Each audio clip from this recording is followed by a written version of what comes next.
obesidad abdominal, hipertensión arterial, hiperglucemia, dislipidemia, caracterizada por unos altos niveles de triglicéridos en sangre y de colesterol HDL bajo.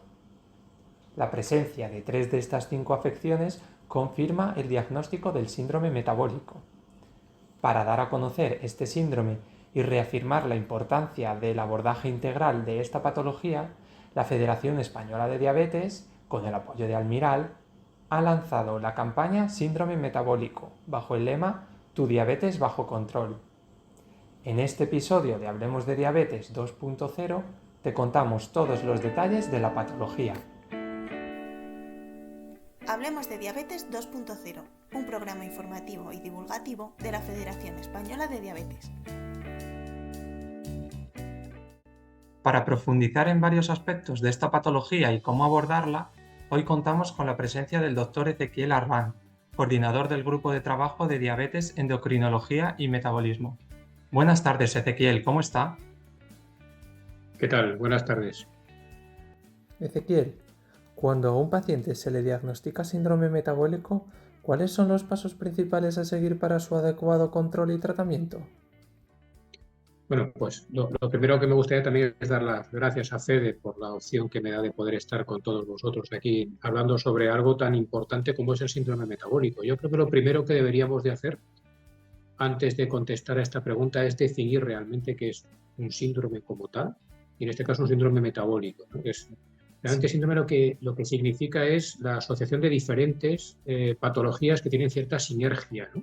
Es decir, como si fuera un microcosmos o una galaxia aparte donde confluyen una serie de problemas de salud, de enfermedades, que muchas veces están determinadas genéticamente y que tienen además una condición motivada por factores ambientales, ¿no? Puestos ya en harina, digamos, de alguna forma, en cuanto al adecuado control, pues puedes entender que es complejo, por una razón, porque no estamos hablando de una única enfermedad, sino una conjunción de las mismas, que pueden tener una base común, ¿vale? Y es cierto que tienen una base común. Yo creo que tienen dos grandes patas, que es la inflamación por un lado y la resistencia a la insulina. De ahí la relación entre síndrome metabólico y diabetes, ¿no? Entonces, los pasos principales a cumplir es ir detectando estos problemas. No se debe de compartimentar la salud de un paciente, y un paciente no es un puzzle que esté constituido por diferentes piezas. Uno de los grandes problemas que nos podemos encontrar, y seguramente volverá a salir a lo largo de este podcast, es que se ve al paciente por diferentes especialidades, incluso los problemas que van a formar el síndrome metabólico en su conjunto pueden aparecer en diferentes momentos y pueden tratarse estas enfermedades de forma independiente sin darnos cuenta, como he dicho, que tienen un origen común. Por lo tanto, los pasos o el paso principal a cumplir, el primer paso con el que se anda cualquier camino, ha de ser entender que el paciente puede tener todas estas enfermedades conjuntamente, hipertensión, dislipemia, obesidad, prediabetes o diabetes, y que por lo tanto cuando eso existe no puedo tratar de forma independiente cada una. Debo de abordarlas en conjunto, ¿vale? Y por lo tanto deberé de aplicar tratamientos que en conjunto contribuyan de alguna manera a mejorar todos y cada uno de esos problemas de salud que confluyen en el individuo. Perfecto. Y si en lugar de tener ya síndrome metabólico se tuviese riesgo, porque como ha comentado es un conjunto de afecciones o patologías. Entonces, si en lugar de tener 3 de esas afecciones tuviese 2 y estuviese en riesgo de poder desarrollarlo, porque pudiese en el futuro desarrollar una tercera patología, ¿qué habría que tener en cuenta en ese momento? Bien, esta pregunta se puede contestar de dos formas diferentes o, digamos, con dos apartados diferentes. La primera es que, evidentemente, no todos los problemas van a surgir a la vez, sino que van a ir apareciendo a lo largo de la biografía del individuo. Y lo segundo es lo que hemos hablado al principio, ¿no? Que es un conjunto de problemas que tienen unos determinantes genéticos a los cuales a fecha de hoy en día no podemos de alguna manera controlar, dicho básicamente no podemos meter mano, pero hay otra serie de factores que son los factores ambientales y es ahí fundamentalmente donde yo podría actuar de forma preventiva. Tan de forma preventiva se puede actuar que, se me ocurre, la diabetes tiene una capacidad de ser revertida en aquellos pacientes con una obesidad importante, ¿no? Si yo reduzco el peso más de un 10%, por ejemplo, en muchos pacientes que son diagnosticados de diabetes puede revertirse completamente la enfermedad, y la reversión es desde el punto de vista bioquímico, que los parámetros que utilizamos para su diagnóstico desaparezcan en ese momento. Estoy pensando, por ejemplo, en la hemoglobina glicada. Por lo tanto, es cierto que el riesgo va a ser mayor según vayan asociándose más problemas dentro de este síndrome. Existen también un decalaje entre la aparición de unos y otros, y además existe algún problema que yo puedo revertir en el caso de que me aparezca. Unos que están determinados genéticamente será imposible, pero otros que son modificables y por la aparición a lo mejor de las influencias del medio ambiente, pues claro que pueden ser revertidos, como es el caso de la obesidad o como puede ser el caso de la diabetes. Perfecto. Y en caso de padecer diabetes, además de este síndrome metabólico, ¿cambiaría la forma de abordarlo? Pues mira, sí, hoy, a fecha de hoy en día, tenemos la gran ventaja de que para el tratamiento de la diabetes existen medicamentos que no solo controlan el azúcar, para entendernos, sino que por mecanismos paralelos a lo que es propiamente el hipoglucemiante, el bajar los niveles de glucosa en sangre, también mejoran el riesgo cardiovascular que tienen estas personas, ¿no? Mejoran el pronóstico en aquellos pacientes que tienen insuficiencia cardíaca o me pueden prevenir de alguna manera el desarrollo de la misma. Y exactamente igual ocurre con la afectación renal. Por lo tanto, claro que el tratamiento será diferente. Primero, en el caso de que ya tengamos un paciente con todos los problemas concomitantes al síndrome, y segundo, en el caso de que vayan apareciendo complicaciones de forma progresiva o ya los tenga. Hoy la visión es muy diferente a lo que se podía tener en el concepto de síndrome metabólico cuando Raven lo etiquetó como tal. Y como digo, la gran ventaja es que hoy tenemos fármacos que desde el punto de vista metabólico me controlan la diabetes, me controlan el síndrome metabólico, pero es que además me mejoran otras patologías como por ejemplo la obesidad o las complicaciones cardiorrenales, ¿no?, de estos casos. En cuanto al seguimiento de la patología, ¿cada cuánto cree considerable que un paciente que padece síndrome metabólico debería acudir al profesional sanitario? Pues es variable, pero yo creo que hay que mantener unos mínimos, ¿no?, parámetros de calidad, por decirlo de alguna manera. No solamente debe de ser tenerse en cuenta en estas situaciones la consulta con el médico de familia, sino con la enfermería. El tándem médico-enfermera es básico, es fundamental, ¿no? Debe de ser revisado con mayor periodicidad a nivel de la consulta de enfermería, donde se van a reforzar una serie de mensajes con relación a la dieta, a la actividad física. Básicamente también se debe de incluir a lo que es el núcleo familiar, porque muchas veces cuando aparecen estos problemas de salud es un problema de salud que salpica al resto de los componentes de la familia. Y desde el punto de vista del médico, cómo no, además de reforzar esos mensajes que se puedan dar desde enfermería, pues un control analítico, electrocardiográfico, ver además cómo están los pulsos periféricos, ¿no? Por lo tanto, qué menos que una visita trimestral aproximadamente en consulta de enfermería y 2 veces al año por parte del facultativo. Yo creo que son unos límites mínimos de calidad para un adecuado control y seguimiento de esta patología crónica. Además, también aparte de acudir al profesional sanitario, la educación diabetológica o en este caso de este síndrome metabólico sería fundamental, ¿no? Por parte ya sea de asociaciones o que el propio profesional sanitario informe al paciente sobre la patología. Una de las cosas básicas de cualquier patología crónica, pero probablemente el paradigma que lo define mejor sea la diabetes, es el asociacionismo. Es decir, prescribir asociacionismo es fundamental para los pacientes de cualquier patología crónica, y en especial porque es de las más estudiadas, y no solo desde el punto de vista práctico, sino en cuanto a antigüedad, es la diabetes, ¿no? Es decir, formar a formadores, formar a pacientes crónicos, que a su vez esos pacientes repartan esos conocimientos entre nuevos asociados, es clave y fundamental. La gran ventaja que tiene la primaria es que se ejerce una sanidad de barrio cerca de donde vive el paciente, y las asociaciones forman parte de ese barrio. Y a mí también me gustaría romper una lanza a favor del farmacéutico comunitario, que es el tercer profesional sanitario de alguna manera que puede estar siempre cuidando de la salud de nuestras personas con diabetes y de los pacientes con síndrome metabólico.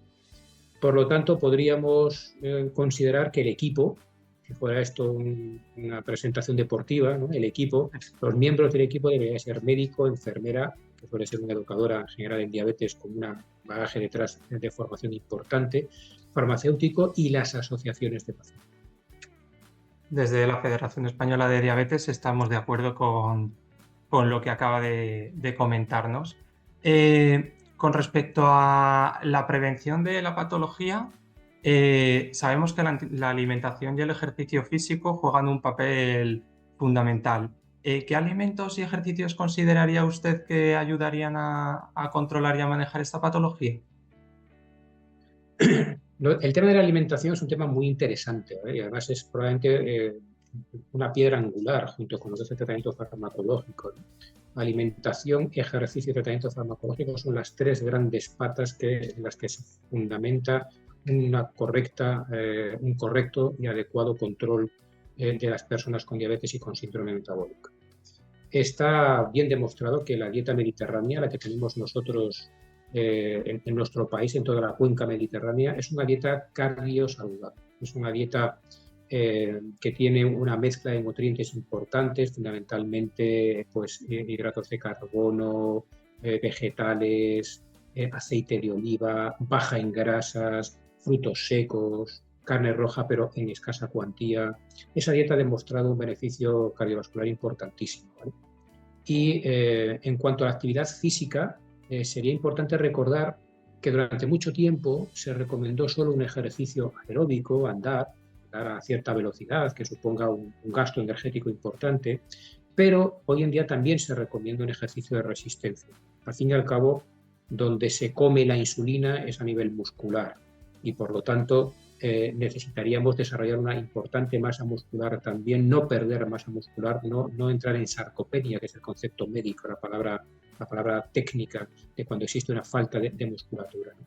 150 minutos de ejercicio a la semana, 75 minutos si es posible en aquellos más sanos de cierta intensidad, se recomiendan siempre, ¿vale? Que no sean a lo mejor días consecutivos, pero al menos en 7 días hacer 150 minutos de un ejercicio físico.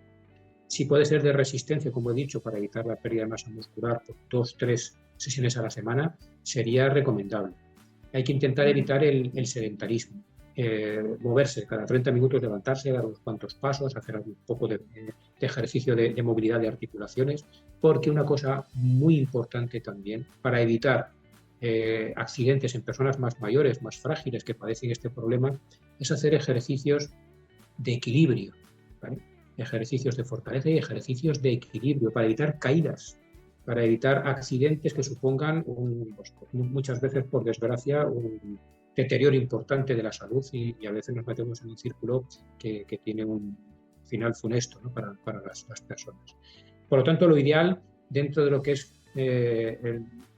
recomendaciones ambientales o recomendaciones de estilo de vida, sí, es una alimentación saludable, rica en vegetales, aceite de oliva, frutas, frutos secos y una actividad física constante, 150 minutos a la semana, ser muy constante en aquellas cosas que dependen realmente del individuo, ya no dependen del profesional, que es una buena alimentación y una buena actividad física.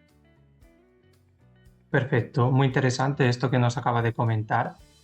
Además de la nutrición y la actividad física, ¿hay alguna otra estrategia de tratamiento que ayude al manejo de esta patología?